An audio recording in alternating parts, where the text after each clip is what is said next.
राधे राधे। हम सीमा ओझा बहुत सुंदर एगो मुंडन के गीत लेके आए, आप लोग सुनी लगे और अच्छा लगे तो लाइक शेयर सब्सक्राइब करूँ, कमेंट में बताने कि आप लोग के कैसा लगा। भाभी आस लेके आईनी हम अंगूठिया के, भाभी आस लेके आईनी हम अंगूठिया के, भाभी 10 रुपया डललूल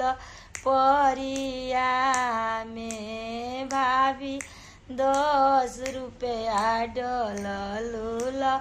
परिया में, भाभी लाजो ना लागे तोहरा नजरिया